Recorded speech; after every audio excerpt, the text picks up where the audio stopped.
In this video, I'm going to show you how to calculate date in Notion. So in here, after successfully accessing the homepage of your Notion account, what we're going to do is we're going to simply navigate to the database where we'd like to calculate the date is located. By the way, calculating days in Notion is most convenient if you're using a database property.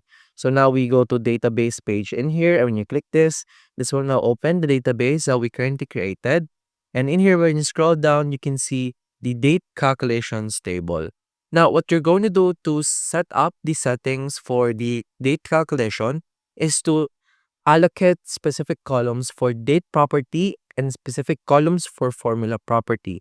To do that, as you can see, we have in here 3 columns, and the one is for start date. Now, to change the property, you simply click the title of that column.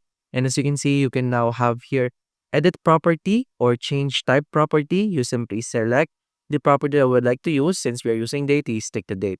Now, we do the same with formula. We click the formula heading in here. We go to change type. You can change anything in here. Then now we stick to formula.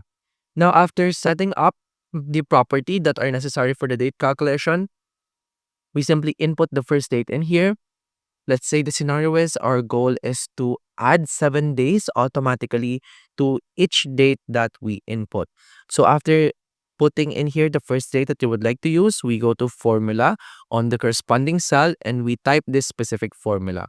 When we are adding dates, we simply input date add. This is usable to any date addition. Open parenthesis, we input prop, open parenthesis as well. Then open quotation mark.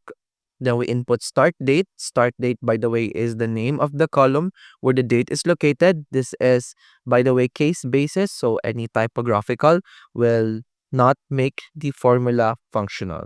So we close the parenthesis again. Then we input the comma in here. Now we input the number of days I would like to add. Let's say 7. Then we input comma again. Then open parenthesis or open quotation mark. We input whether days, months, or year. Let's say days. Then we close the quotation mark. Then we close the parenthesis. After that, we simply click enter in here, or we just simply click done. And now, as you can see, we have now successfully added 7 days to the specific date that we input in here. And that's about it. That's how to calculate days in Notion. If you have any questions, please let me know down in the comments below, and I'll do my best to help you out.